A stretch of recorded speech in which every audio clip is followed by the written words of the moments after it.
Quand vous entrez une information sur une page web, il est important de bien spécifier de quelle langue il s'agit.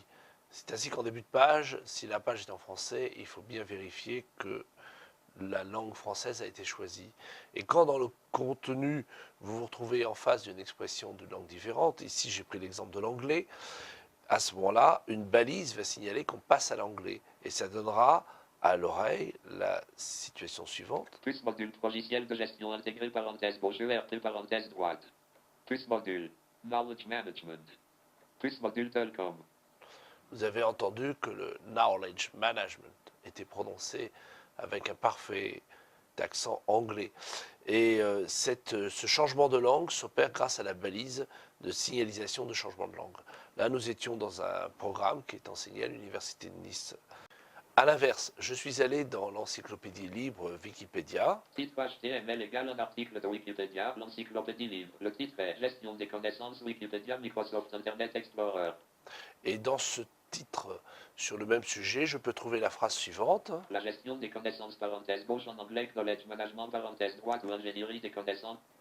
Et vous notez que l'auteur a bien pris soin de noter que l'expression était en anglais, mais en omettant de préciser, grâce à une balise, qu'il y avait un changement de langue. Donc la synthèse vocale ne peut déterminer ce changement de langue et prononce l'expression knowledge management comme si elle était du français.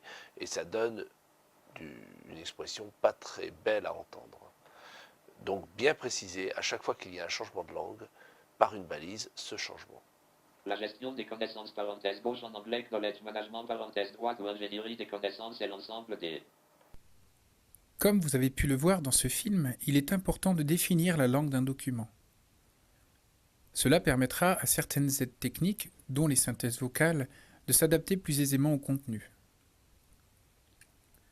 La balise HTML étant l'élément racine de tout document HTML, tout ce qu'il contient héritera par défaut de la valeur de l'attribut langue. Tout le contenu de la page sera donc dans la langue indiquée, sauf précision contraire. En HTML, nous écrirons HTML langue égale FR. En XHTML, traité en tant que HTML, nous indiquerons HTML langue égale FR, XML langue égale FR. En XHTML, traité en tant que XML, nous indiquerons HTML, XML langue égale FR. Si dans une section du contenu, un changement de langue intervient, il suffit de l'indiquer dans l'attribut langue de son élément conteneur.